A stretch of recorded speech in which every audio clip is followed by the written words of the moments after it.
ಬಂದ್ರೆ ಗೆಳೆಯರೇ ಬನ್ನಿ. ಇವತ್ತಿನ ವಿಶೇಷ ವಿಡಿಯೋಗೆ ಸ್ವಾಗತ ಸುಸ್ವಾಗತ. ಅದಕ್ಕೂ ಮುಂಚೆ ಗಜೇಂದ್ರ ಎನ್ವಿ ಆಕ್ಟರ್ ಚಾನಲ್ಗೆ ಮತ್ತೊಮ್ಮೆ ನಮ್ಮನ್ನ ಸಬ್ಸ್ಕ್ರೈಬ್ ಮಾಡ್ಕೊಂಡಿಲ್ಲ ಅವರೆಲ್ಲ ಸಬ್ಸ್ಕ್ರೈಬ್ ಮಾಡ್ಕೊಳ್ಳಿ. ಯಾರು ಸ್ಕಿಪ್ ಮಾಡಿಬಿಡಿ, ಕೊನೆವರೆಗೂ ಈ ವಿಡಿಯೋ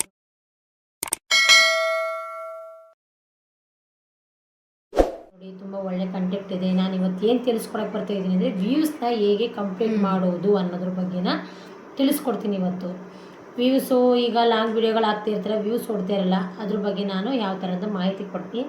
ಅದಕ್ಕೂ ಮುಂಚೆ ಸಬ್ಸ್ಕ್ರೈಬ್ ಮಾಡೋರೆಲ್ಲ ವೀಡಿಯೋ ನೋಡಿ, ಸಬ್ಸ್ಕ್ರೈಬ್ ಯಾರ್ಯಾರು ಮಾಡ್ಕೊಂಡಿರೋರೆಲ್ಲ ಸಬ್ಸ್ಕ್ರೈಬ್ ಮಾಡ್ಕೊಳ್ಳಿ.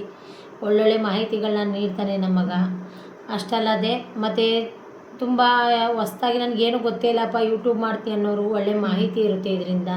ಏನು ಮಾಹಿತಿ ಹೇಳ್ತಾರಪ್ಪ ಇವರು ಅಂತ ನೀವು ಅಂದ್ಕೊಂಡಿರ್ಬೋದು. ಯಾವ ಮಾಹಿತಿ ಅಂದರೆ ವ್ಯೂಸ್. ಈಗ ಒಂದು 20, 25, 30 ಮಿನಿಟ್ಸು ಲಾಂಗ್ ವೀಡಿಯೋ ಹಾಕಿರ್ತೀರ, ವ್ಯೂಸ್ ಓಡ್ತಾ ಇರಲ್ಲ. 1 ವೀಕು 1 ಮಂತ್ ಅದನ್ನು 50, 60, 100 ಒಳಗೇ ಇರುತ್ತೆ ಅದು ವ್ಯೂಸು. ಅದನ್ನು ಯಾವ ಥರ ಕಂಪ್ಲೀಟ್ ಮಾಡೋದು ಅನ್ನೋದನ್ನು ನಾನು ನಿಮಗೆ ತಿಳಿಸ್ಕೊಡ್ತೀನಿ. ಯಾವ ಥರ ಆಗುತ್ತೆ ಅದು ವ್ಯೂಸು ಅನ್ನೋದನ್ನು ನಾನು ನಿಮಗೆ ಈ ವಿಡಿಯೋದಲ್ಲಿ ತಿಳಿಸ್ಕೊಡ್ತೀನಿ. ಯಾರು ಸ್ಕಿಪ್ ಮಾಡೋಕ್ಕೆ ಹೋಗ್ಬೇಡಿ, ಕೊನೆಯವರೆಗೂ ನೋಡ್ತಾನೇ ಇರಿ. ಕುತೂಹಲದಿಂದ ನೋಡ್ತಾ ಇರಿ ಹೆಂಗಿರುತ್ತೆ ವಿಡಿಯೋ ಅಂತ ತಿಳಿಸ್ಕೊಡ್ತೀನಿ. ಏನಪ್ಪ ಅಂತಂದರೆ ವಿಡಿಯೋ ಯಾವ ಥರ ಇರಬೇಕು ಅಂತಂದರೆ ಕ್ಲಿಯರಾಗಿರಬೇಕು. ಮತ್ತು ಟ್ರೆಂಡಿಂಗಲ್ಲಿ ಯಾವುದು ವಿಷಯ ಓಡ್ತಾ ಇರುತ್ತೆ ಅದೇ ವಿಷಯನ ವಿಡಿಯೋ ಮಾಡ್ತಾ ಇರಬೇಕು ನೀವು. ಆವಾಗ ಆ ವಿಷಯನ ವಿಡಿಯೋ ಮಾಡ್ತಾ ಇತ್ತು ಅಂದರೆ ನಿಮಗೆ ವ್ಯೂಸು ಬರ್ತಾ ಇರುತ್ತೆ. ಮತ್ತು ಅಷ್ಟಲ್ಲದೆ ನಿಮ್ಮದು ವಿಡಿಯೋ ಯೂಟ್ಯೂಬ್ಗೆ ಅಪ್ಲೋಡ್ ಆದ ತಕ್ಷಣ ಯೂಟ್ಯೂಬು ನಿಮ್ಮದು ವಿಡಿಯೋನ ಮಾನಿಟೈಸ್ ಮಾಡುತ್ತೆ. ಯಾವ ಥರ ಇದೆ ವಿಡಿಯೋ ಅಂತ ಯೂಟ್ಯೂಬ್ ಚೆಕ್ ಮಾಡುತ್ತೆ. ಚೆಕ್ ಮಾಡಿದ್ಮೇಲೆ ಮಾನಿಟೈಸ್ಮೆಂಟ್ ಯಾವ ಥರ ಆಗಬೇಕು ಅಂದರೆ ದಿನಕ್ಕೆ 100 ವ್ಯೂಸ್ ಓಡಬೇಕು, ಆವಾಗಲೇ ಮಾನಿಟೈಸ್ಮೆಂಟ್ ಆಗೋದು. ಆ ವಿಡಿಯೋ ಒಂದು ವಿಡಿಯೋ ಹಾಕಿರ್ತೀರ, ಎಕ್ಸಾಂಪಲ್ ಈಗ ಒಂದು ವಿಡಿಯೋ ಹಾಕಿರ್ತೀರ ಯಾವುದೋ, ಈಗ ನಿಮ್ಮೂರಲ್ಲಿ ಜಾತ್ರೆ ಆಗಿರುತ್ತೆ ಅಂದ್ಕೊಳ್ಳಿ, ಅದನ್ನು ಹಾಕಿರ್ತೀರ. ಒಂದು ದಿನಕ್ಕೆ 100 ವ್ಯೂಸ್ ಓಡಿದರೆ ಮಾತ್ರ ಅವರು ಮಾನಿಟೈಸ್ಮೆಂಟ್ ಮಾಡ್ತಾರೆ. ಮಾನಿಟೈಸ್ಮೆಂಟ್ ಅಂದರೆ ನಿಮ್ಗೆ ಹೆಂಗೆ ಯಾವ ಥರ ಗೊತ್ತಾಗುತ್ತೆ ಅಂದರೆ ಅಡ್ವರ್ಟೈಸ್ಮೆಂಟ್ ಇದರಲ್ಲಿ ಅದು ರೂಪದಲ್ಲಿ ಗೊತ್ತಾಗುತ್ತೆ. ನಿಮಗೆ ಅಡ್ವರ್ಟೈಸ್ಮೆಂಟ್ ಬರುತ್ತೆ. ಅದಕ್ಕೆ ಅಡ್ವರ್ಟೈಸ್ಮೆಂಟ್ ಬಂದಾಗ ನಿಮಗೆ ಇದು ಮಾನಿಟೈಸ್ಮೆಂಟ್ ಆಗಿದೆ, ಆ ವಿಡಿಯೋ ಮಾನಿಟೈಸ್ಮೆಂಟ್ ಆಗಿದೆ ಅಂತ ನಿಮಗೆ ಗೊತ್ತಾಗುತ್ತೆ. ರೆಡ್ಡು, ಯೆಲ್ಲೋ, ಗ್ರೀನು ಅದೆಲ್ಲ ಕಲರ್ಸ್ಗಳಿರುತ್ತೆ. ಅದ್ರ ಲೈಕ್ ಈಗ ಇದು ಯಾವುದೋ ಡಾಲರ್ ಸಿಂಬಲ್ ಟೈಪಲ್ಲಿ ಇರುತ್ತೆ. ಯೆಲ್ಲೋ, ರೆಡ್ ಮತ್ತು ಗ್ರೀನ್ ಬಂದರೆ ತುಂಬ ಒಳ್ಳೆಯದು ವಿಡಿಯೋ. ರೆಡ್ ಬಂದರೆ ವಿಡಿಯೋ ಫುಲ್ಲು ಲೋ ಇದೆ ಅಂತ, ಅದು ಯಾರು ನೋಡ್ತಿಲ್ಲ ವಿಡಿಯೋನ ನಿಮ್ಮದು, ಅದೇನೂ ಇಲ್ಲ ಅಂತ. ವೈಟ್ ಬಂದರೆ ಸ್ವಲ್ಪ ಜನ ನೋಡ್ತಿದ್ದಾರೆ, ಯೆಲ್ಲೋ ಬಂದರೆ ಸ್ವಲ್ಪ ಜನ ನೋಡ್ತಿದ್ದಾರೆ ಅಂತ. ಗ್ರೀನ್ ಬಂದರೆ ಪರ್ಫೆಕ್ಟ್ ಎಲ್ಲರೂ ನೋಡ್ತಿದ್ದಾರೆ ಅಂತ ಲೆಕ್ಕ. 100% ಹೇಳ್ತಾ ಇದ್ದೀನಿ. ನಿಮ್ಮ ವಿಡಿಯೋ ಚೆನ್ನಾಗಿತ್ತು ಅಂದರೆ ಕ್ಲಿಕ್ ಮಾಡಿ ಯೂಟ್ಯೂಬ್ದೇ ವ್ಯೂಸ್ ಆಗೋ ಥರ ಮಾಡುತ್ತೆ.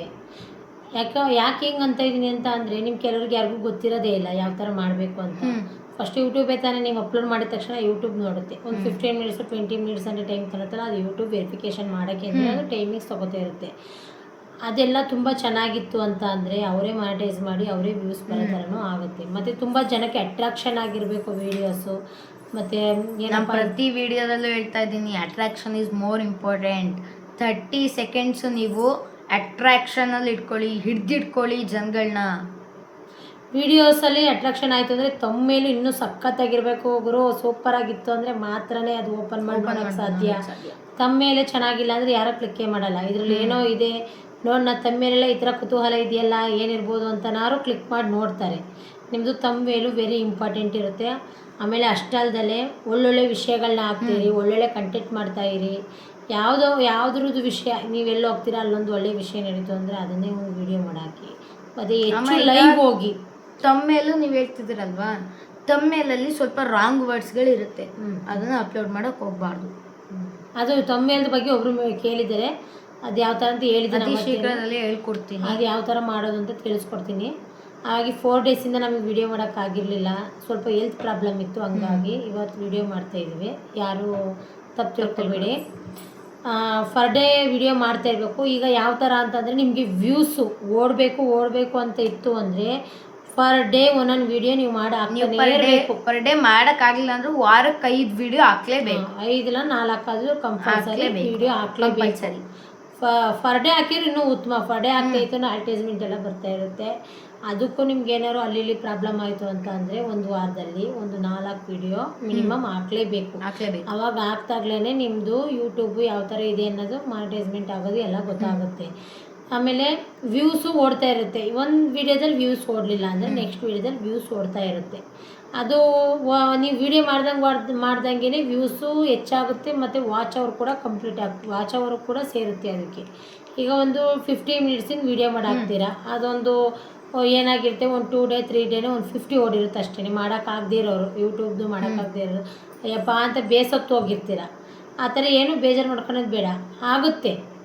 ಕಾಯ್ದವನು ಬಾಳೆಯಾನು, ಕಾಯ್ತಾ ಇರಬೇಕು. ಕನ್ಫರ್ಮ್ ಯೂಟ್ಯೂಬಲ್ಲಿ ಅಂತೂ ಸಕ್ಸಸ್ ಹಾಗೆ ಆಗುತ್ತೆ. ಯಾರೂ ಅದ್ರ ಬಗ್ಗೆ ಯೋಚನೆ ಮಾಡೋಕ್ಕೆ ಹೋಗಬೇಡಿ. ಮತ್ತು ಏನು ಅಂತ ಅಂದರೆ ಅಯ್ಯೋ ಇದು ಒಂದೇ ವ್ಯೂ ಇಷ್ಟೊಂದು 2 ಡೇಸ್ ಆದರೂ 50 ವ್ಯೂಸ್ ಹೊಡೆದು ಏನಾಗುತ್ತೆ ಅನ್ನೋದು ಅನ್ಕೋಬೇಡಿ. ಏನಂತಾರೆ ಮತ್ತೆ ವಿಡಿಯೋ ಮಾಡಿ ಹಾಕಿ, ಅದು 50 ಇದ್ದಿದ್ದು ಮತ್ತು ಇನ್ನೊಂದು ಓಡ್ತಾ ಅದು 50 ಇರ್ತಾರೆ, ಅದು 100 ಆಗ್ಬೋದು. ನನ್ನ ಕೈಲಿ ಮಾಡೋಕ್ಕೆ ಆಗಲ್ಲಪ್ಪ ಅಂತ ಯಾವತ್ತೂ ಅನ್ಕೊಳಕ್ಕೆ ಹೋಗ್ಬೇಡಿ. ನೀವು ನೋಡ್ತಾ ಇರಿ, ನೋಡ್ತಾ ಇರಿ, ಮಾಡ್ತಾ ಇರಿ. ನೋಡ್ತಾರೆ ಜನಗಳು. ನಿಮ್ಮದೇ ಬರ್ತಾ ಇತ್ತು ಅಂದರೆ ಇವ್ರೇನಪ್ಪ ಇಷ್ಟೊಂದು ವಿಡಿಯೋ ಮಾಡಿ ಹಾಕ್ತಾರೆ. ಈ ವಿಡಿಯೋ ಎಷ್ಟು ಇಂಟ್ರೆಸ್ಟಿಂಗ್ ಆಗ್ತೀರಾ ತಮ್ಮೇಲೂ ಅಷ್ಟೇ ಇಂಪಾರ್ಟೆಂಟ್, ಅಷ್ಟೇ ಇಂಟ್ರೆಸ್ಟಿಂಗ್ ಆಗಿರಬೇಕು. ನೋಡಿದ ತಕ್ಷಣ ಅಟ್ರಾಕ್ಟಿಂಗ್ ಆಗಿರ್ಬಿಟ್ಟು ಜನಗಳು ನಿಮ್ಮದು ವಿಡಿಯೋನ ಕ್ಲಿಕ್ ಮಾಡೋ ಥರ ಇರಬೇಕು. ಹೌದು, ವಿಡಿಯೋ ನೋಡೋರ್ಗೂ ಹೇಳ್ತೇನೆ, ನನ್ನೊಂದು ಯೂಟ್ಯೂಬ್ ಚಾನಲ್ ಇದೆಯಪ್ಪ ನೋಡ್ತಾ ಇರಿ ಅಂತ ಎಲ್ಲ ಹೇಳಿ, ನಿಮ್ಗೆ ಗೊತ್ತಿರೋರ್ಗೂ ಹೇಳ್ತೇರಿ. ಅದು ವ್ಯೂಸು ತುಂಬ ಚೆನ್ನಾಗಿ ಬರುತ್ತೆ. ಯಾಕೆಂದರೆ ಕೆಲವ್ರು ಏನು ಮಾಡಿರ್ತಾರೆ, ಕೆಲವರೆಲ್ಲ ಏನು ಮಾಡಿದ್ದಾರೆ ಒಂದು 10 ಅಕೌಂಟ್ ಮಾಡಿದರೆ ಕೆಲವ್ರದ್ದೆಲ್ಲ ಲಾಕ್ ಆಗಿರುತ್ತೆ. ಅದೇನು ಮಾಡೋಕ್ಕಾಗಲ್ಲ, ಆದರೂ ಬೈ ಮಿಸ್ಟೇಕ್ ಅದು ಗೊತ್ತಿಲ್ಲದೇ ಆಗಿರುತ್ತೆ. ಆ ಥರ ಮಿಸ್ಟೇಕ್ನ ಯಾರೂ ಆ ಥರ ಮಾಡೋಕ್ಕೆ ಹೋಗ್ಬಿಡಿ. ಮತ್ತು ಇನ್ನೊಂದು ಏನು ಅಂತ ಅಂದರೆ ನಿಮ್ಮದು ವ್ಯೂಸ್ನ ನೀವೇ ಓಡಿಸ್ಬೋದು. ನಿಮ್ಮ ವ್ಯೂಸ್ ನೀವೇ ಓಡಿಸ್ಬೋದು. ಯಾವ ಥರ ಅಂತ ನಾನು ಹೇಳ್ತೀನಿ, ಅದನ್ನು ನಂದು ವಾಟ್ಸಪ್ಪಲ್ಲಿ ನಂಬರ್ ಇದೆ, ಬೇಕು ಅಂದರೆ ಅದನ್ನು ಕಾಂಟ್ಯಾಕ್ಟ್ ಮಾಡಿ ವಾಟ್ಸಪ್ ಮೆಸೇಜ್ ಹಾಕಿ ಯಾವ ಥರ ವ್ಯೂಸ್ ಮಾಡೋದು ಅಂತ ಅದನ್ನು ಹೇಳ್ಕೊಡ್ತೀನಿ ನಾನು. ವ್ಯೂಸ್ ಯಾವ ಥರ ಮಾಡೋದು ಏನು ಅಂತ ಏನಾದ್ರು ಇತ್ತು ಅಂದರೆ no calls, only WhatsApp message ಮಾತ್ರ ನಾನು ರಿಪ್ಲೈ ಮಾಡ್ತೀನಿ. ನಿಮ್ಮದು ವ್ಯೂಸ್ ನೀವೇ ಓಡಿಸ್ಬೋದು, ವಾಚ್ ಅವ್ರು ಕೂಡ ಕಂಪ್ಲೀಟ್ ಮಾಡ್ಬೋದು. ಮತ್ತು ಅದು ಆಗಲಿಲ್ಲ ಅಂದರೆ ಲೈವಲ್ಲಿ ಹೋಗಿ ಮಾಡಿ ವಾಚ್ ಅವರ್ ಕಂಪ್ಲೀಟ್ ಮಾಡ್ಕೊಬೋದು. ನಿಮ್ಗೆ ಅದರಲ್ಲೂ ಅರ್ಥ ಆಗಲ್ಲ ಅಂದರೆ ನನ್ನ ನಂಬರಿಗೆ ಕಾಂಟ್ಯಾಕ್ಟ್ ಮಾಡಿ, ನಾನು ಹೇಳ್ಕೊಡ್ತೀನಿ. ನನ್ನ ನಂಬರಿಗೆ ಕಾಂಟ್ಯಾಕ್ಟ್ ಮಾಡಿ, ಯಾವ ಥರ ಅಂತ ಹೇಳ್ಕೊಡ್ತಾನೆ ಗಜ. ಮತ್ತು ಇನ್ನೊಂದೇನು ಅಂತ ಅಂದರೆ ಯಾವುದೇ ಕಾರಣಕ್ಕೂ ಕಮ್ಯುನಿಟಿ ಗೈಡ್ಲೈನ್ಸ್ ಬರದೇ ಇರೋ ಥರ ನಿಮ್ಮ ಚಾನಲ್ನ ಕಾಪಾಡ್ಕೊಳ್ಳಿ. ಲಾಕ್ ಮಾಡ್ತಿದ್ದಾರೆ ಕಾಪಾಡೋದು. ಒಂದು ಕಮ್ಯುನಿಟಿ ಲೈಟ್ ಬಂತು ಅಂದರೆ ಒಂದು ಸತಿ ಮೇಲಲ್ಲಿ ಮೆಸೇಜ್ ಹಾಕ್ತಾರೆ. ಯಾವ ಥರ ಅಂದರೆ ಎಚ್ಚರಿಕೆ ಕೊಡ್ತಾರೆ ಅವರು ಒನ್ ಟೈಮು. ಅದು ಒಂದು 7 ದಿವಸ ಲಾಕ್ ಆಗುತ್ತೆ. ವಿಡಿಯೋ ಯಾವುದೋ ನೀವು ಹಾಕೋಕ್ಕಾಗಲ್ಲ. ಹೌದು. ಆಮೇಲೆ ಏನು ಮಾಡ್ತೀರಿ, ಇನ್ನೊಂದು ಸತಿ ಎರಡನೇ ಸ್ಟೆಪ್ಪು ಕಮ್ಯುನಿಟಿ ಗೈಡ್ಲೈನ್ಸು. 2ನೇ ಸಲಿನೂ ಬಂದರೆ 2 ವಾರ ಲಾಕ್ ಮಾಡಾಕ್ತಾರೆ. ನೆಕ್ಸ್ಟ್ 3rd ಟೈಮ್ ಏನಾದರೂ ನೀವು ಅದೇ ಥರ ಬರೆಸ್ಕೊಂಡ್ರೆ 90 ಡೇಸ್ ಒಳಗಡೆ ಅಕೌಂಟ್ನೇ ಡಿಲೀಟ್ ಮಾಡಿ ಎಸಿದ್ದಾರೆ. ತಿಳ್ಕೊಳ್ಳಿ, 90 ಡೇಸ್ ಒಳಗಡೆ 3 ಬರಬಾರ್ದು, 3 ಕಮ್ಯುನಿಟಿ ಕಾಪಿ ರೈಟ್ ಬರಬಾರ್ದು, ಕಮ್ಯುನಿಟಿ 3 ಅಲ್ಲ 2 ಬರೋಕ್ಕೆ ಬಿಡಬಾರ್ದು. ಅದು ಅದ್ರ ಮೇಲೂ ನಿಮ್ಗೆ ಆಗಲೇ ನನಗೇನೋ ಗೊತ್ತಾಗಲಿಲ್ಲಪ್ಪ ಬಂದ್ಬಿಡ್ತಲ್ಲಪ್ಪ ಅಂದರೆ ಅದು ಲಾಕ್ ಆಗುತ್ತೆ, ಚಾನಲ್ಲೇ ಡಿಲೀಟ್ ಆಗುತ್ತೆ, ಶೋ ಆಗಲ್ಲ. ಇದು ವೆರಿ ಇಂಪಾರ್ಟೆಂಟು. ಈಗ ಚಾನಲ್ ಡಿಲೀಟ್ ಆದಮೇಲೆ ಚಾನಲ್ ಡಿಲೀಟ್ ಆಯ್ತಲ್ಲ, ಹೋಗು ಬೇರೆ ಫೋನಿಂದ ನಾನು ಅದು ಬೇರೆಯವ್ರು ಸರ್ಚ್ ಮಾಡಿಬಿಟ್ಟು ನಾನು ಇದು ಮಾಡ್ಕೊತೀನಿ ಅಂದರೆ ಅದು ಆಗಲ್ಲ. ಈಗ ನೀವು ಬೇರೆ ಫೋನಲ್ಲಿ ಸರ್ಚ್ ಮಾಡ್ತೀರಾ, ಈಗ ನಿಮ್ಮದೇ ಎಕ್ಸಾಂಪಲ್ ನಿಮ್ಮದೇ ಈಗ ಅಕೌಂಟ್ ನಂದೇ ಅಕೌಂಟ್ ಅಂತ ಅನ್ಕೊಳ್ಳಿ. ನಂದೊಂದು PG ವ್ಲಾಗ್ ಅಕೌಂಟ್ ಅಂತ ಒಂದು ಮಾಡಿದ್ದೀನಿ, PG ಕನ್ನಡ ವ್ಲಾಗ್ಸ್ ಅಂತ ಮಾಡಿದ್ದೀನಿ. ಈಗ ಅದು ಅಕೌಂಟ್ ಏನಾಗುತ್ತೆ ಅಂದರೆ ಲಾಕ್ ಆಯಿತು ಅಂತ ಅನ್ಕೊಳ್ಳಿ. ಈಗ ಬೇರೆಯವ್ರ ಮೊಬೈಲಲ್ಲಿ ಹೋಗಿ ನೋಡ್ತೀನಿ, ಈಗ ನಮ್ಮ ಫ್ಯಾಮಿಲಿಯವ್ರ ಮೊಬೈಲಲ್ಲೇ ಹೋಗಿ ಓಪನ್ ಮಾಡ್ತೀನಿ, ಅದು ಓಪನ್ ಆಗಲ್ಲ, ಅದು ಡೆಡ್ ಆಗಿ ಹೋಗಿರುತ್ತೆ. ಮತ್ತೆ ನೀವು ಕಷ್ಟಪಡಬೇಕು, ಸುಮ್ಮನೆ ಮತ್ತೆ 1,000 ಸಬ್ಸ್ಕ್ರೈಬರ್ಸು, ಮತ್ತೆ 4,000 ವಾಚ್ ಅವರ್ಸ್ ಎಲ್ಲ ಮಾಡ್ಕೊಳ್ಳೋದಕ್ಕಿಂತ ಇದೇ ಅಕೌಂಟ್ನ ಕಾಪಾಡ್ಕೊಳ್ಳೋದು ಫುಲ್ ಸೇಫ್ಟಿ. ಹೌದು, ವೆರಿ ಇಂಪಾರ್ಟೆಂಟು. ಇದನ್ನು ತುಂಬ ನೀವು ಎಷ್ಟು ಚೆನ್ನಾಗಿ ಯಾವುದೇ ರೀತಿ ಕಾಪಿರೇಟ್ ಬರ್ದಂಗೆ ಕಮ್ಯುನಿಟಿ ಗೈಡ್ಲೈನ್ಸ್ ಬರದೇ ಇರೋ ಥರ ಮಾಡೋದು ನಿಮಗೆ ಇಂಪಾರ್ಟೆಂಟ್ ಇರುತ್ತೆ. ಆಮೇಲೆ ಮತ್ತು ಇನ್ನೊಂದೇನು ಅಂತ ಅಂದರೆ ಈಗ ನಿಮ್ಮದೇ ಶಾರ್ಟ್ಸಿಗೆ ಏನು ಮಾಡಿ ನಿಮ್ಮದೇ ಓನ್ ವಿಡಿಯೋಗಳನ್ನ ಹಾಕಿ. ಸ್ಟಾರ್ಟಿಂಗ್ ನಮಗೂ ಗೊತ್ತಿರಲಿಲ್ಲ, by mistake YouTube, I am so sorry YouTube. ನನಗೂ ಫಸ್ಟು ಸ್ಟಾರ್ಟಿಂಗು ಗೊತ್ತಿರಲಿಲ್ಲ ಈ ಥರ ಮಾಡಬೇಕು ಅಂತ. ನಾವೇನು ಮಾಡಿದ್ವು, ಸುಮ್ಮನೆ ಅದು ಇದು ಬೇರೆಯವ್ರದ್ದು ವಿಡಿಯೋ ನಮ್ಮದೇ ಹಾಕ್ತಿದ್ದೆ ರೆಡಿ ಮಾಡಿ, ಅದ್ರ ಬಗ್ಗೆ ಗೊತ್ತಿಲ್ಲ. ಇನ್ನೊಂದು ಸತಿ ಸಾರಿ ಕೇಳ್ತಿದ್ದೀವಿ ಯೂಟ್ಯೂಬ್ಗೆ. ಏನಪ್ಪ ಅಂತ ಅಂದರೆ ಅದನ್ನು ನೀವು ಮಾಡೋಕ್ಕೂ ಮುಂಚೆ ಗೊತ್ತಿರಲ್ಲ, ಆ ಥರ ನೀವು ಯಾವುದೇ ಕಾರಣಕ್ಕೂ ಬೇರೆಯವ್ರದ ವೀಡಿಯೋಸ್ನ ಹಾಕಕ್ಕೆ ಹೋಗಬೇಡಿ. ಹಾಕಿದ್ರೂ ಅದು ಕಾಪಿರೇಟ್ ಬರಲಿಲ್ಲ ಅಂದ್ರೂ ತೋರಿಸ್ತಾ ಇರುತ್ತೆ ವ್ಯೂಸು. ಮತ್ತು ನೀವು ಮಾನಿಟೈಸ್ ಮಾಡೋಕ್ಕೆ ಹೋಗ್ತಿರಲ್ಲ, ಅವಾಗ ತುಂಬ ಪ್ರಾಬ್ಲಮ್ ಆಗುತ್ತೆ. ಎಸ್ಪೆಷಲಿ ಇನ್ಸ್ಟಾಗ್ರಾಮಿಂದ ಡೌನ್ಲೋಡ್ ಮಾಡ್ಕೊಂಡು ಹಾಕ್ಬೇಡಿ. ಯಾರೂ ಆ ಥರ ತಪ್ಪನ್ನ ಮಾಡೋಕ್ಕೆ ಹೋಗಬೇಡಿ. ಏನಪ್ಪ ಅಂತ ಅಂದರೆ ನಿಮ್ಮದೇ ಓನ್ ಮಾಡಿ, ನಿಮ್ಮದೇ ಓನ್ ಫೇಸ್ ತೋರಿಸಿ, ನಿಮ್ಮದೇ ಓನಾಗಿ ಮಾಡಿ, ಯಾವುದೋ ಒಂದು ಡೈಲಾಗ್ಸ್ ಮಾಡಿ, ಯಾವುದೋ ಒಂದು ಕುಕಿಂಗ್ ಮಾಡಿ, ಯಾವುದೋ ಒಂದು ಎಜುಕೇಷನ್ ಮಾಡಿ, ಯಾವ್ದು ರೀತಿ ಲಾಂಗ್ ವಿಡಿಯೋ ಬರಲಿ. ಲಾಂಗ್ ಆಕ್ಯುಪೇಷನ್ ಯಾವುದು, ಏಮ್ ಯಾವುದು, ನಿಮ್ಗೀಗ ಕ್ರಿಕೆಟ್ ಇದ್ದರೆ ಕ್ರಿಕೆಟ್ನೇ ಹಾಕಿ, ವಾಲಿಬಾಲ್ ಇದ್ದರೆ ಸುಮ್ಮನೆ ವಿಡಿಯೋ ಮಾಡಿಕೊಂಡು ವ್ಲಾಗ್ ಮಾಡೋ ಟೈಪ್ ಮಾಡಿ, ಅದು ನಿಮಗೆ ಸಕ್ಸಸ್ ಆಗುತ್ತೆ.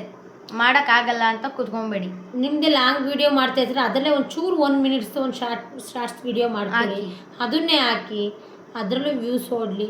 ಇವಾಗೆಲ್ಲ 10M ವ್ಯೂಸು ಅಂತ ಇದೆ, ಅದು 10M ವ್ಯೂಸು ಯಾವುದೋ ಶಾರ್ಟ್ಸಲ್ಲಿ ಓಡಬೇಕು, ಅವಾಗ ಅದು ಮಾನಿಟೈಸ್ ಆಗುತ್ತೆ. ಅದು ಮಾಡೋಕ್ಕಾಗಲ್ಲ 90 ದಿವಸದೊಳಗೆ. ಯಾರು ಮಾಡೋಕ್ಕಾಗುತ್ತೆ? ಯಾರೋ ಇಂಟೆಲಿಜೆಂಟ್ ಯೂಟ್ಯೂಬರ್ಸು ಮಾಡ್ಬೋದು ಅಷ್ಟೇ. ನಾನಂತೂ ನೋಡಿಲ್ಲ ಅದನ್ನು. ಮತ್ತು ಇನ್ನೊಂದೇನು ಅಂತ ಅಂದರೆ ಅದು ಓಕೆ, 1 ವರ್ಷ ಏನೋ ಕೊಟ್ಟಿದ್ದೆ 4,000 ವಾಚ್ ಅವರು, ಅದನ್ನು ಕಂಪ್ಲೀಟ್ ಮಾಡ್ಬೋದು. ನೆಕ್ಸಿಟಿ ಅದು ಇರುತ್ತೆ, ನಮಗೆ ಕೆಪಾಸಿಟಿ ಇರುತ್ತೆ ಮಾಡೋ ಅಂಥದ್ದು, ಅದನ್ನು ನೀವು ಮಾಡ್ಬೋದು. ಮತ್ತು ಇನ್ನೊಮ್ಮೆ ಯೂಟ್ಯೂಬು ಹೊಸ್ದಾಗಿ ಮಾಡುವಂಥವ್ರು ಏನಾದ್ರು ಪ್ರಾಬ್ಲಮ್ ನಿಮಗಿತ್ತು ಅಂತ ಅಂದರೆ ನನಗೆ ಕಮೆಂಟ್ ಮಾಡಿ, ಕಮೆಂಟಲ್ಲಿ ಆನ್ಸರ್ ಮಾಡ್ತೀನಿ. ಕಮೆಂಟ್ ಆದಮೇಲೆ ನಿಮ್ಗೇನಾದ್ರು ಮತ್ತು ಡೌಟು ಆಯಿತು, ಕಮೆಂಟಲ್ಲಿ ಗೊತ್ತಾಗಲಿಲ್ಲ ಅಂತಂದರೆ ಪರ್ಸ್ನಲಾಗಿ ನಂಬರ್ ಇರ್ತಿಲ್ಲ, ಅದಕ್ಕೆ ಇನ್ನೊಂದು ಸತಿ ಹೇಳ್ತಾಯಿದ್ದೀನಿ, ಕಾಂಟ್ಯಾಕ್ಟ್ ಮಾಡಿ. ಅದೇನು ಅಂತ ನಾನು ತಿಳಿಸ್ಕೊಡ್ತೇನೆ. ನನ್ನ ಮಗ ವಾಟ್ಸಪ್ಪಲ್ಲಿ ಮೆಸೇಜ್ ಮಾಡಿ, only WhatsApp with no callings. ನಾನು ಅವೆಲ್ಲ ಹೇಳ್ಕೊಡ್ತೀನಿ. ವಾಚ್ ಅವರ್ ಯಾವ ಥರ ಮಾಡೋದು, ವ್ಯೂಸ್ ಯಾವ ಥರ ಮಾಡೋದು, ಎಲ್ಲ ಪ್ರತಿಯೊಂದು ಹೇಳ್ಕೊಡ್ತೀನಿ ನಾನು ಯಾವ ಥರ ಅಂತ. ಅವೆಲ್ಲ ನಿಮಗೆ ಓಕೆ ಅಂತ ಅನಿಸಿದ ಮೇಲೂ ನೀವು ಯೂಟ್ಯೂಬ್ನ ಮುಂದುವರಿಸ್ಬೋದು. ಯಾರೋ ಬೇಜಾರು ಮಾಡ್ಕೊಡಿ, ಮಾಡ್ತಾ ಇರೋದನ್ನ ಏನಕ್ಕೆ ಬಿಡ್ತೀರಾ, ಮಾಡ್ತಾಯಿರಿ, ಮಾಡ್ತಾಯಿರಿ, ಮರಳಿ ಯತ್ನ ಮಾಡಿ, ಟ್ರೈ ವಿತ್ ಎಗೇನ್ ಅಲ್ವಾ, ಮಾಡಿ, ಏನು ಪ್ರಾಬ್ಲಮ್ ಇಲ್ಲ. ಮತ್ತು ನೆಕ್ಸ್ಟು ನಾನು ಏನು ತಿಳಿಸ್ಕೊಡ್ತೀನಿ ಅಂತ ಅಂದರೆ, ಯಾಕಪ್ಪ ಯೂಟ್ಯೂಬಿಂದ ಈ ಥರ ಆಗುತ್ತೆ, ಎಕ್ಸಾಂಪಲ್ ಏನಾಗುತ್ತೆ, ಈಗ ನಂದು ಎಲ್ಲ ಆಗ್ತಾಯಿದೆ, ವಾಚ್ ಅವರು ಕಂಪ್ಲೀಟ್ ಆಗಿದೆ, ನನ್ನ ಮಾನಿಟೈಸ್ಮೆಂಟು ಆಗಿದೆ, ನಂದು ಯಾಕೆ ಲಾಸ್ಟಲ್ಲಿ ಮಾನಿಟೈಸ್ಮೆಂಟ್ ಆಗುವಾಗ ಅಪ್ಲಿಕೇಶನ್ ತಗೋತೇ ಇಲ್ಲ ಅನ್ನೋದನ್ನು ನಾನು ನೆಕ್ಸ್ಟ್ ಸ್ವಲ್ಪ ಕನ್ನಡದಲ್ಲಿ ಯೂಟ್ಯೂಬ್ ಮಾಡೋರು ಜಾಸ್ತಿ ಬೆಳೆದಿಲ್ಲ. ಯಾಕೆ ಅಂದರೆ ಯೂಟ್ಯೂಬರ್ಸ್ಗೆ ಕೆಲವರಿಗೆ ಯಾವ ಥರ ಮಾಡೋದು ಅಂತಲೇ ಗೊತ್ತಿಲ್ಲ. ಹಾಗಾಗಿ ನಮ್ಮ ಕರ್ನಾಟಕದಲ್ಲಿ ನಮ್ಮ ಕನ್ನಡದವರು ಯೂಟ್ಯೂಬರ್ಸು ಕಡಿಮೆ ಇದ್ದಾರೆ. ಹಾಗಾಗಿ ಹೇಳ್ತಾ ಇದ್ದೀನಿ, ಮಗದೊಮ್ಮೆ ಕೇಳಿಸ್ಕೊಳ್ಳಿ, ಚೆನ್ನಾಗಿ ವಿಡಿಯೋ ಮಾಡಿ, ಕ್ಲಿಯರಿಟಿ ಕೊಡಿ, ನೀಟಾಗಿ ಯೂಸ್ ಮಾಡ್ಕೊಳ್ಳಿ, ವಾಚ್ ಅವರ್ ಕಂಪ್ಲೀಟ್ ಮಾಡ್ಕೊಳ್ಳಿ. ಎಲ್ಲ ಮುಗೀತು ಅನ್ನುವಾಗ ವಾಚ್ ಅವರೇ ಕಂಪ್ಲೀಟ್ ಆಗಿಲ್ಲ ಅಂದರೆ ಏನೂ ಪ್ರಯೋಜನ ಇಲ್ಲ. ವಾಚ್ ಅವರು ಕಂಪ್ಲೀಟ್ ಮಾಡಿ, ವ್ಯೂಸು ಕಂಪ್ಲೀಟ್ ಮಾಡಿ, ಸಬ್ಸ್ಕ್ರೈಬ್ಸು ಕಂಪ್ಲೀಟ್ ಮಾಡಿ, ಅದೆಲ್ಲ ಯಾವ ಥರ ಅಂತ ಹೇಳ್ಕೊಡ್ತೀನಿ ನಾನು. ಸಬ್ಸ್ಕ್ರೈಬ್ಸ್ ಯಾವ ಥರ ಕಂಪ್ಲೀಟ್ ಮಾಡೋದು, ವಾಚ್ ಅವರು ಯಾವ ಥರ ಕಂಪ್ಲೀಟ್ ಮಾಡೋದು, ವ್ಯೂಸಿಂದ ಹೇಳ್ಕೊಟ್ಟಿದ್ದೀನಿ. ನೆಕ್ಸ್ಟ್ ವಾಚ್ ಅವರು ಮತ್ತು ತಮ್ಮೇಲು ಮತ್ತು ಇದು ವ್ಯೂಸದ್ದು ಇವಾಗ ಹೇಳಿದ್ದೀನಿ. ಸಬ್ಸ್ಕ್ರೈಬರ್ಸ್ ಯಾವ ಥರ ಮಾಡೋದು ಅಂತ ನಾನು ನಿಮಗೆ ತಿಳಿಸ್ಕೊಡ್ತೀನಿ. ಕನ್ನಡವೇ ಸತ್ಯ, ಕನ್ನಡವೇ ನಿತ್ಯ. ಜೈ ಕರ್ನಾಟಕ ಮಾತೆ.